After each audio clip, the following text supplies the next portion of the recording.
Hi hello മക്കളെ ട്യൂഷന് പോകുന്ന വലിയ നോണം ഫംഗ്ഷൻ ആയിരുന്നു. ഞങ്ങൾ രാവിലെ രണ്ടുപേരും സുന്ദരിലായിട്ട് പോയിട്ടുണ്ടായിരുന്നേ.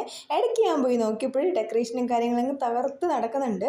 പിന്നെ ഇതാണ് ഇതിലെ ഏറ്റവും കുഞ്ഞു കുട്ടിയേട്ടാ ഇവിടുത്തെ. പിന്നെ അങ്ങനെ എന്താ കാര്യങ്ങളൊക്കെ ബലൂണൊക്കെ പിരിക്കിയിട്ടിട്ടുണ്ട്. പിന്നെ ഒരു സൈഡിൽ അത്തപ്പൂക്കൾ ഇടുന്നുണ്ട്. അയ്യോ ഐഷു എല്ലാവരും ഉണ്ട്. അങ്ങനെ നല്ല അവർ ഹാപ്പി ആയിട്ട് അങ്ങനെ ഒരു ഇതായിട്ട് സെറ്റായിട്ട് ചെയ്യുന്നുണ്ട് കേട്ടോ. അതിനിടയ്ക്ക് ഒരു സംഭവം ഉണ്ടായി ഗെയ്സ്. കുറച്ച് കഴിഞ്ഞപ്പോഴത്തേക്ക് കോൾ വന്നിട്ടുണ്ടായിരുന്നു റൈഹുവിന് വയ്യ ശ്വാസം മുട്ടാണെന്ന്. പിന്നെ അനിയൻ കൊണ്ടുപോയി ഹോസ്പിറ്റലിൽ ബാക്കിൽ നിന്ന് ഞാനും പോയി. പിന്നെ ഇതാണ് അവസ്ഥ. പിന്നെ വലിയ സാരമുള്ള പ്രശ്നമൊന്നുമല്ല. കുറച്ച് നേരം അവളൊന്ന് ആവിയൊക്കെ എടുത്ത് ഡോക്ടറിനെ കണ്ടപ്പോൾ സെറ്റായിട്ടുണ്ട്, ഓക്കെ ആണെന്നാണ് പറഞ്ഞത്. പിന്നെ നേരെ ഞാൻ അച്ഛൻ്റെ വീട്ടിലാണ് കേട്ടോ പോയത്. അവൾ ആ വീട്ടിലാക്കിയിട്ട് കാരണം വെച്ച് കഴിഞ്ഞാൽ അവളുടെ അമ്മമ്മ മരിച്ചിട്ട് കുറച്ച് ദിവസമായി, പ്രാർത്ഥനയ്ക്കൊന്നും പോകാൻ പറ്റില്ല. അപ്പോൾ ഇന്നും ഒരു പ്രാർത്ഥനയാണ്, അതിന് പോയതാണ്. അവിടുത്തെ ഫുഡും കാര്യങ്ങളാണ്. ഒരു ലോഡ് ചിക്കൻ കറി എടുത്ത് വിളമ്പി വെച്ചിട്ട് ഇരിക്കുന്ന ഇരിപ്പൊക്കെയാണ്. അങ്ങനെ ഞാൻ കഴിച്ചു കേട്ടോ, അവിടെ നിന്നാണ് കഴിച്ചത്. പിന്നെ അവളെയും കൊണ്ടിട്ട് ഫാൻസിയിലൊക്കെ പോയിട്ടുണ്ടായിരുന്നത്. സത്യം പറഞ്ഞ ആൾ ഓക്കെ ആയിരുന്നില്ല കുറച്ച് ദിവസമായിട്ട്. അമ്മാമ്മയാണ് അവളെ എല്ലാം ആയിരുന്നത് കേട്ടോ. അപ്പോൾ അതിൻ്റേതായ വിഷമവും കാര്യങ്ങളായിട്ട് വീട്ടിൽ തന്നെയായിരുന്നു. ഞാൻ നിർബന്ധിച്ച് വലിച്ചു കൊണ്ടുവന്നതാണ് കേട്ടോ. അതുപോലെ ഒരുപോലെയൊക്കെ വളയൊക്കെ എടുത്തിട്ടുണ്ടായിരുന്നു നമ്മൾ. അങ്ങനെ നിർബന്ധിച്ച് കൊണ്ടുവന്നതാണ്. പാവം ഇങ്ങനെ എന്തോ പറയണം, ആകെ ശോകാവസ്ഥയായിരുന്നു ആൾ.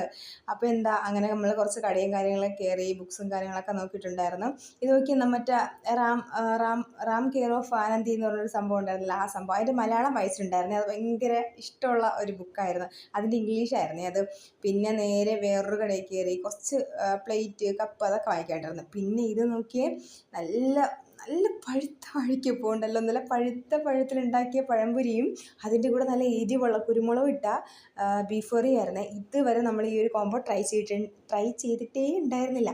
ഞാൻ അങ്ങനെ അവളോട് പറഞ്ഞ് നിർബന്ധിച്ച് കൊണ്ടുവന്നതാണ്. അങ്ങനെ നമ്മൾ രണ്ടാളും കൂടി അങ്ങനെ ഒരു സെറ്റ് വാങ്ങിച്ചിട്ട് കഴിച്ചിട്ടുണ്ടായിരുന്നു. ഇത് 70 രൂപയാണ് കേട്ടോ, കാട്ടാക്കട ജംഗ്ഷനിൽ നിന്ന് കിട്ടിയതാണ്. അങ്ങനെ നമ്മൾ സെറ്റായിട്ടിരുന്ന് കഴിച്ച് അടിപൊളിയായിരുന്നു, ഭയങ്കര ടേസ്റ്റായിരുന്നു കേട്ടോ. 2 ചായയും കൂടെ വാങ്ങിച്ചപ്പോൾ പിന്നെ റാഹത്ത്, വേറൊന്നും വേണ്ട. അതെല്ലാം കഴിഞ്ഞ് നേരെ അവരെ കൊണ്ട് വീട്ടിൽ കൊണ്ടാക്കിയിട്ടാ.